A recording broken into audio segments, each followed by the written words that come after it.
Shalom, salam sejahtera bersama Allah di waktu fajar. Renungan pagi kita hari ini, Senin 1 Agustus 2022, dengan judul Pengakuan Saling Mengakui.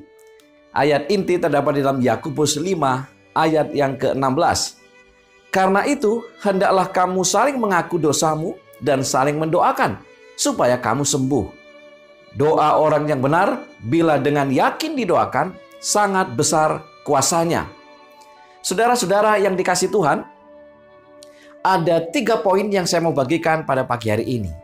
Tentu saja poin-poin ini didasarkan atas kutipan yang diberikan pada renungan pagi kita. Yang pertama, mengakui kesalahan kepada sesama dan memohon pengampunan kepada Tuhan. Mari kita lihat kutipannya. Jika engkau telah menyinggung teman atau tetanggamu, engkau harus mengakui kesalahanmu, dan itu adalah tugasnya untuk secara bebas mengampunimu. Nah, saudara sekalian, tugas kita adalah meminta atau mengakui kesalahan kita. Kalau kepada teman atau sahabat, saudara yang sengaja kita lukai kesalahannya, adalah haknya apakah dia mau mengampuni atau tidak. Tetapi tugas kita adalah mengakui kesalahan kita. Berikutnya, kemudian engkau harus mencari pengampunan Tuhan.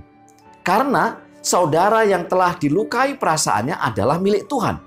Dan dalam melukai dia, engkau telah berdosa terhadap pencipta dan penebusnya. Perlu kita renungkan baik-baik bahwa ketika kita sedang bersalah, membuat sakit hati, luka, kesalahan kepada orang lain, sebenarnya kita sedang membuat salah atau melukai terhadap Sang Pencipta kita, yaitu Tuhan itu sendiri.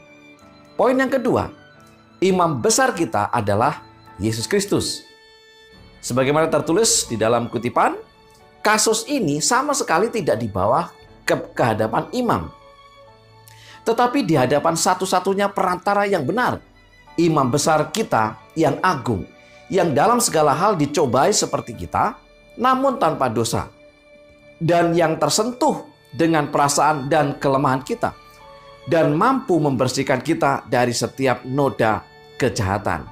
Sekali lagi, kutipan ini menegaskan bahwa ketika kita datang membawa pengampunan kita, membawa segala persoalan kita, itu bukan kepada seorang imam biasa, tetapi kepada imam besar, satu-satunya imam besar.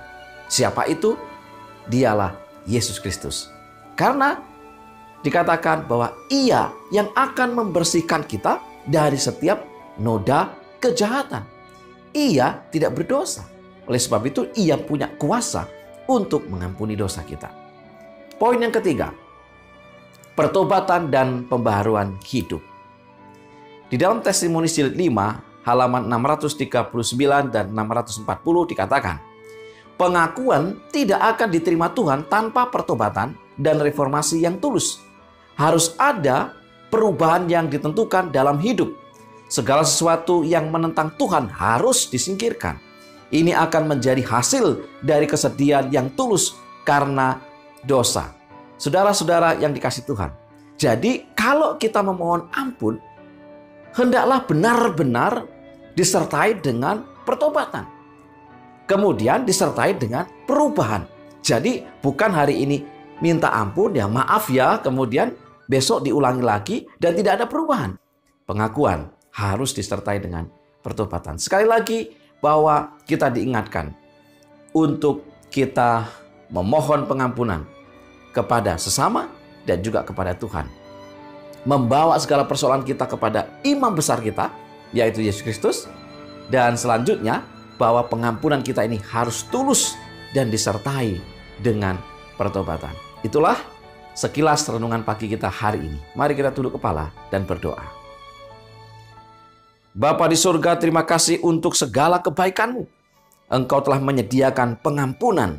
Engkau telah memberikan kami kesempatan untuk membereskan, membersihkan segala hal yang menyakitkan hati sesama kami.